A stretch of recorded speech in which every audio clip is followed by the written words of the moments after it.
it is absolutely scorching out, Andy. And it is only in the morning. It is the only word for it. It is like hot, hot. Man, I am so glad that it's not snowing. Andy, can you imagine shoveling snow in this freaking heat? Oh my God, it would kill you. And of course, we have record heat making the news every night, every morning, coast to coast. Arizona, Nevada, they are just baking and cooking. Lady in Texas posted a thing, Andy, did you see that, where she was baked bread in her mailbox. And of course, you know, Montana State Fair is here in Great Falls, Montana. It's in town. So, you know it is going to be hot when the fair is in town. I mean, it's like hot fun in the summertime. Sly and the Family Stone. Yeah, absolutely. Good morning. It is Monday, July 24th, and another 100 degrees is in the forecast. I love how our weather guy up here in Great Falls, it's like the temperature dude or whatever he's called. What is he called? The meteorologist dude?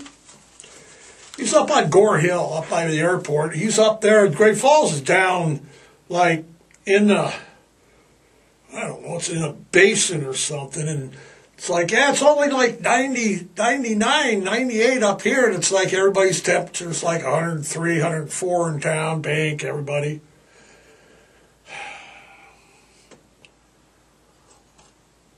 Yes, yeah, that's true. And yesterday, when they said that it was 100, we were here at the studio on a Sunday. What the hell? It was 102. So it's like it's when you're hot, and when you're not, you're not. It's Monday, I said, July 24th, and before we get into the podcast, do you know what day it is today? Andy, I'm looking at it right now. It is National, Google it, National Tequila Day. That's right. That means 24 consecutive hours, 1,440 consecutive minutes, and 86,400 seconds of honoring good times with a shot or two of your favorite tequila or some lime and salt. Just remember, if you're going to celebrate National Tequila Day, don't drink and drive. Use in moderation. Your dogs will never know why you did not come home. So last week, we talked about, I talked about Leslie Van Houten and the Manson murders, and I really got a lot of positive. I know, isn't that surprising, Andy? We actually got a lot of positive feedback, messages, and we thank everybody. And basically what I gathered from all the messages is that you guys really like murder. They were like really into murder. I mean, it's not a surprise. My biggest, I have what, Andy, 104, 114 videos up on my YouTube channel now. Comedy shorts, informational podcast, and my most viral, my most liked video is me standing out in front of Tokyo Massage in a towel, half naked, that's what my viewers want. That's what people want from me, is have an older guy half naked in front of a massage parlor. Of course, it's shut down, so you'll have to find somewhere else for me to be at. We were going to do the Mendez brothers today. We talked about, well, you know, if they want murder, let's give them murder. Murder, she wrote. Thinking about doing the Mendez brothers because, as you know, they're in the news together, and it was quite a trial. But I want you to all, like, go back again. We're going to go back to July 1st. It was a hot, sweltering summer night, Southern California, July 1st, 1981. An unknown number of unidentified men entered a townhouse at 8763 Wonderland Avenue in Laurel Canyon. Andy, didn't we talk about Laurel Canyon last week with the Manson family? Like, whatever you do, stay the freaking away with Laurel Canyon.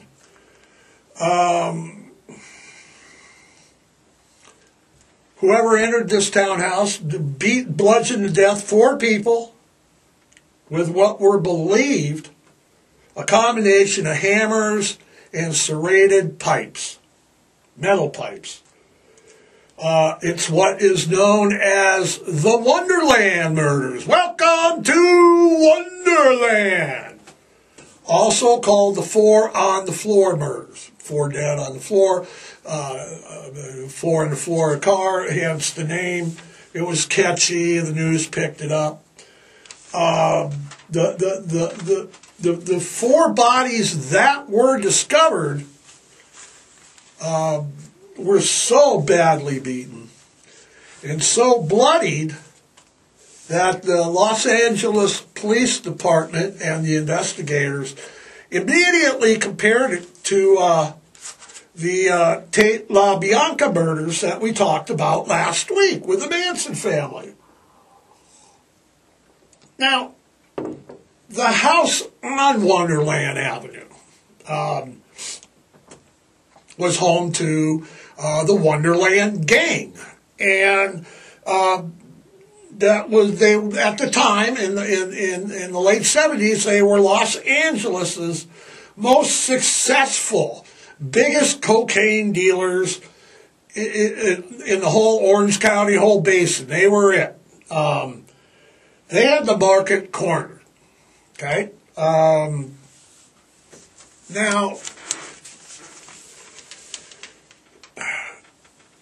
after they had the market cornered, they became, what do we want to call them, Andy? They became robber barons. And robber barons is what they were basically doing is they were the biggest dealers in town. If there were other dealers in Los Angeles or anywhere within their reach, they would go rob them, take their money, take their drugs, put them out of business. They were like the biggest dealers, and they were stealing. What are you going to do? You know, you're a cocaine dealer. What are you going to do? Call the cops? You're not. Call the biggest guy in town? Well, that's the guy who just robbed you. So it was very lucrative for them. Really bad folks. The property itself was officially listed in Joy Miller's name. But the house itself was it was a home to a cast of rotating characters. Joy Miller, she was a former suburban housewife turned heroin addict. her boyfriend was Billy Deverell, the gang's second in command.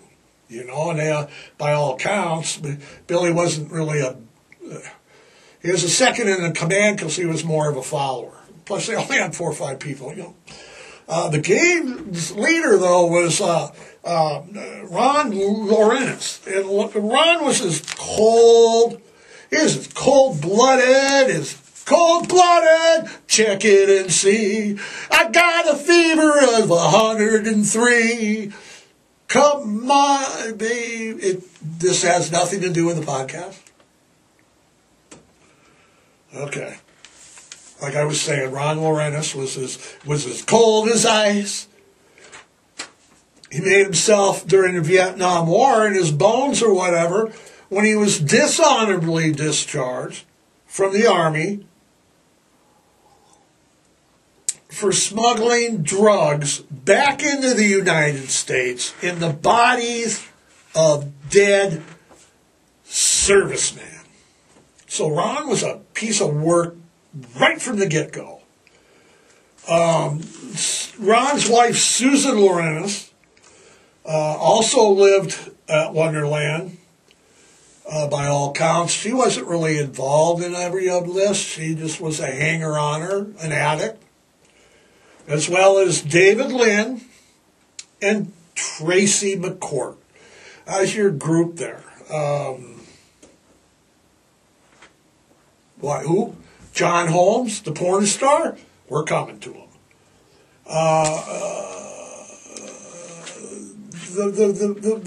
Like I said, the references, the residences most famous, like Andy interrupted me, was former porn star, well-known person, John Holmes. He really didn't live there, but he was pretty much there all the time. So, in order to understand Wonderland murders, because now we got the people that were living there, and we're like, all right, you know, they were coke dealers, they were robber barons stealing from everybody freaking out, so who wouldn't have a bone for them? One person in particular, one group of people in particular that we're going to talk about was Eddie Nash. Now, Eddie Nash was, to the Wonderland gang, he was their counterpart. He was the other big kingpin in the Los Angeles basin. But Eddie Nash was not robber baron. Well, he wasn't a robber baron per se like they were. He was more like a connected guy, a source. So he was the other source. He died in August 9th of 2014.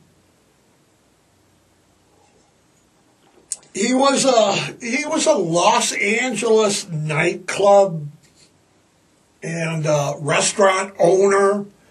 He was also a convicted money launderer, loan sharker, and drug dealer, heroin and cocaine. By the time the late 70s rolled around and the Wonderland was robber baroning people and doing that, Eddie Nash was like a major cocaine dealer, and oh yes, and he's such a womanizer, such a piece of, well, yeah, the stories of Eddie Nash are just really bad drug dealer guy. Like, there's really good ones, are there? So, Eddie owned PJ's in Hollywood. He owned the Odyssey Disco. He owned the strip Kit Kat in North Hollywood. He owned major nightclubs and casinos in not casinos. I had that right. Not open air casinos, but casinos that are like behind closed doors. Major player in all the strip clubs, rock band places. He catered to the counterculture. And when I say counterculture, I mean counterculture of Los Angeles. He catered to the black, to the gays, to the drug users, to the party people, they filled up his clubs. Eddie Nash was allegedly involved in the quadruple murder that we were just talking about, the Wonderland murders, in retaliation for the robbery of Nash's house. Whoa. Okay, now, I know, Andy, isn't this good? It's better than Manson, actually. Remember when I mentioned John Holmes, the porn star? And if you don't know who John Holmes was, he's big in the 70s. No pun intended. Big in the 70s. His cocaine freebasing habits led to impotence. It was before Viagra. He was a star performer and a big guy. What was it, 13-inch, a winger? Wing, 12, 11, I don't know, big. Well, he was a regular at Eddie Nash's house, too. Remember I said John Holmes was a hanger-on because he was a coke addict. So he's a celebrity porn star. He's hanging out at two of the biggest celebrities in Los Angeles at the time. So wherever there was coke, there was John, basically. Okay? So now we got what kind of retaliation. So retaliation for what, Pipewrench? It's like, okay, we got people murdered. Eddie Nash is a player. He's a mobster. John Holmes is playing candles on both ends. So on June 29th of 1981, Ron Lasornis, Billy DeVrel, David Lynn, and Tracy McCourt. Some people put John Holmes in the car. Some people don't. But what that little gang did is they committed a freaking horrible, brutal freaking home invasion of, you guessed it, Eddie Nash's house. Now, when they come storming into Eddie Nash's house, they shot and injured the bodyguard. Millions of dollars. Heroin, cocaine, pills, cash, pharmaceuticals was stolen from Eddie Nash. Okay? They even knew about the safe under Eddie Nash's bed. Okay, pistol whipped him, made him, show him them open the safe. Now, not very many people knew that besides the bodyguards. Did John Holmes know it? Yeah, he did. Okay? Nash suspected John Holmes' involvement from the get-go. I mean, he had been at Eddie's house like 3 times that day. Last time that he left the back door unlocked so the robbers could just waltz freaking right in. Okay, remember him getting doors unlocked because it comes up again. Later, after the robberies, John Holmes was spotted walking around. Yeah, I'm walking in sunshine. Whoa! Yeah, he's walking around wearing in North Hollywood, Andy. Where else? He's walking around wearing Eddie Nash's jewelry. He's wearing Eddie Nash's clothes. Shit that was taken in the robbery. He was picked up by the bodyguard that got shot, beaten. Somebody that was getting Liberace was buying drugs from Eddie Nash, and he was in a room with Tracy somebody or Trevor, and he witnessed the beating. But anyway, they beat John Holmes to within an inch of life until he gave up the Wonderland gang. So once John Holmes gave him up, around 4:30 in the morning, 2 days after the robbery at Eddie Nash's house, like I said, a number of unknown assailants, including John Holmes this time, not in the freaking car, okay? They entered through a door. Remember I said, remember the door? They entered through a door that had been left locked by John Holmes when he left late that evening. Because both buildings were secure buildings, Eddie's and the Wonderland's. And John Holmes was the last person to leave both places, leaving doors unlocked. They entered and beat to death Ron Lavarnus, Billy DeVille, Joy Miller, and Barbara Richardson, which Barbara Richardson had nothing to do with anything. She was like David Lynn's girlfriend who was just there visiting, crashing on the couch. David Lynn and the other guy weren't there. So the four people were, Richardson, like I said, she was found on the living room floor next to the couch. Joy Miller, she was found on her bed with Devereaux at the foot of the bed, like standing up, leaning dead against the TV stand. The hammer was found on their bed. Warness was found beaten in his bed, and his wife, Susan, she freaking survived this, Andy. She did. She's gravely was injured. She had permanent brain damage, permanent amnesia from the event. Yeah, I'd have forgotten about it if I lived too. TBI, but she's getting around, living in Washington. The house had been thoroughly searched and ransacked. Neighbors would later report loud screams and banging, but the Wonderland house was known for debauchery, loud parties, banging, screaming, and mayhem. Welcome to mayhem like me. But beware of mayhem. But yeah, general mayhem, they said. So they didn't really, they just thought another big old party was going on, but no. There was a major murder going on.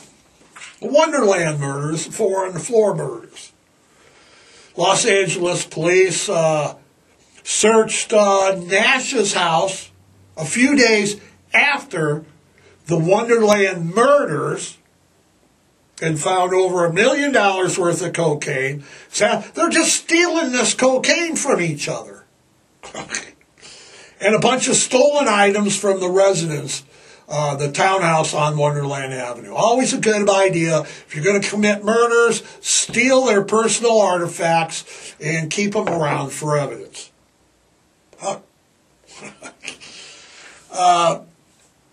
What did happen, though, is that the investigation centered on Holmes after his left palm print was found at the crime scene on Levine's headboard on their bed. He was arrested. 4 counts of murder in March of '92. Prosecution said Holmes betrayed the Wonderland gang after not getting his share of the robbery from the Nash gang. The defense countered with Nash forced Holmes to leave a door open because of what he did to Nash. After 3 weeks trial, Holmes acquitted. It was the O.J. trial at its time, but he did spend 110 days in jail for contempt of court. for refusing to testify. Of course he was. In 1990, Nash and his bodyguard Dials were charged with the murders in the California Supreme Court. They were tried twice, acquitted, and then a hung jury. In 2000, Nash again was arrested for the RICO Act, this time an investigation. He admitted to bribery in the previous trials for the Wonderland murders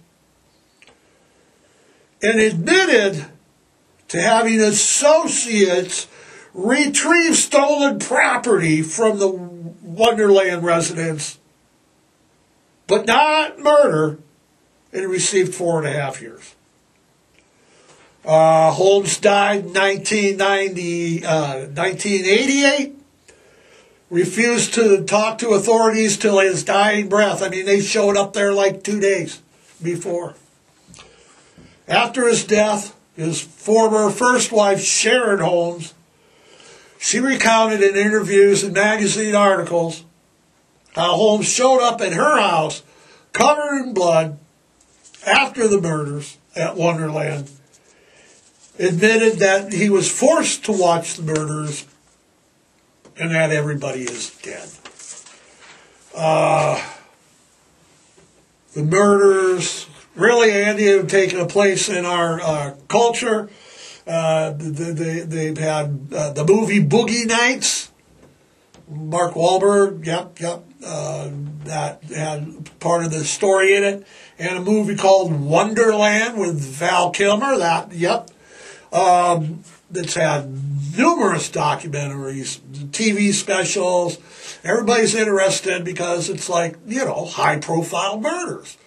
Technically, nobody was ever convicted of the murders or the robberies that went back and forth. So, there you go. You wanted murder. Murder, she wrote. We got you more murder. All right? So, all you got to do is message me, everybody. I'll talk about damn near anything. Don't forget last week. Was it Thursday or Friday, Andy? Friday, you say? Legendary. And I mean legendary. My mom and dad, my grandma, pop, jazz, big band vocalist Tony Bennett died after a 7-year battle with Alzheimer's. 96? Holy mackerel. He amassed so many accolades, including, he had 20 Grammys, and he had 20 Grammys. Had a Lifetime Achievement Award. He had 2 Primetime Emmy Awards. He was named the NEA Jazz Master. Not some jazz the Jazz Master. And, of course, he was a Kennedy Center honoree. He was also the founder of the Frank Sinatra School of Arts in Astoria, Queens, New York. I remember that Frank Sinatra once said that in an interview that he wished that he had the voice and the charisma of a Tony Bennett. Well, that'd be like Frank Sinatra telling you that you're better than him. Man. It was all over my house when I was a kid. They were Tony Bennett, Frank Sinatra, Dean Martin, the Rat Pack. I've talked about it before. That was the music my parents, grew up with. Tony Bennett sold more than 50 million records worldwide, and he's even got a star on the Hollywood Walk of Hall of Fame. So, when you talk Tony Bennett, you're talking, as recently as 2014. I mean, he had critical acclaim just recently with his collaboration with Lady Gaga in 2014 and 2015. He always will be to me. I left my heart in San Francisco. He is a voice of a generation. Gives me goosebumps. Had Bronze Stars.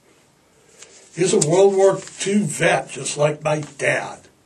And my dad listened to him. So, you know, Andy, that murders. Yeah, maybe we'll get some more murders. Send me who you want to talk about. Hats off to Tony Bennett, man, a voice of a generation. I mean, holy. So, Andy, you're doing this. So, okay. Andy says we have reached my time limit for this Monday morning. It is a scorcher. And I mean, it is hot out there, and it's supposed to be hot out all week long. No rain in sight, so don't be leaving your dogs, cats, or anything else outside in the sun. Or take them in a car. Right, Andy, I promised last week, I promise again now, if I see your car, if your dog is a hot car, I'm breaking the window. I'm not even calling the cops, I'm breaking the window first. So until next week, Andy, right? Until next week we'll be here.